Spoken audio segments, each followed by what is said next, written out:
ખેડા અને આણંદ જિલ્લામાં હાલ ડફેરિયાઓ કહી શકાય કે સક્રિય થયા હોવાના અફવાઓ વાયુ વેગે પ્રસરી રહી છે। સોશિયલ મીડિયાના માધ્યમથી જૂના અને અર્ધસત્ય દર્શાવતા ખોટા લખાણો અને વિડીયો વાયરલ થયા છે, જેના કારણે નડિયાદ સહિત ચરોતરના ગ્રામ્ય અને ખાસ કરીને સીમાડા વિસ્તારોના નાગરિકો ભયના ઓથા હેઠળ છે। આ સમગ્ર મામલે પોલીસે પણ લોકોને અફવાઓથી દૂર રહેવા માટે તાકીદ કરી છે અને પોલીસની ટીમો રાત્રિના સમયે કહી શકાય કે સક્રિય રહેતી હોવાનું જિલ્લા પોલીસ વડા રાજેશ ગઢિયાએ જણાવ્યું છે।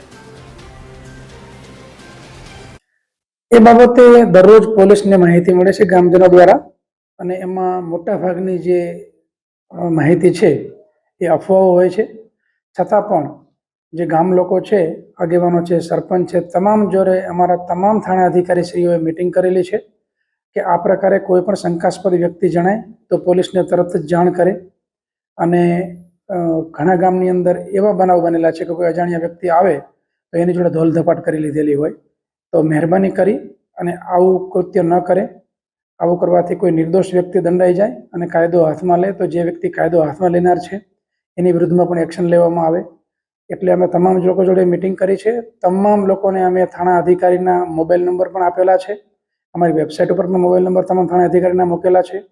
કોઈ પણ વ્યક્તિને કંઈ પણ શંકાસ્પદ બાબત જણાય તો તરત જ પોલીસનો સંપર્ક કરે, પોલીસનો ક્વિક રિસ્પોન્સ મળશે। નાઇટ રાઉન્ડ પણ અમે સક્રિય કરી દીધેલી છે। પેટ્રોલિંગમાં ગાડીઓ ફરતી હશે, તરત જ આપ જ્યારે કોલ કરો તો તરત જ પહોંચી જશે, પરંતુ પોલીસને જાણ કરો અને કોઈ નિર્દોષ વ્યક્તિ દંડાતા બચે એ પ્રકારનું આપણે પોલીસના કોઓપરેશનથી કાર્ય કરો।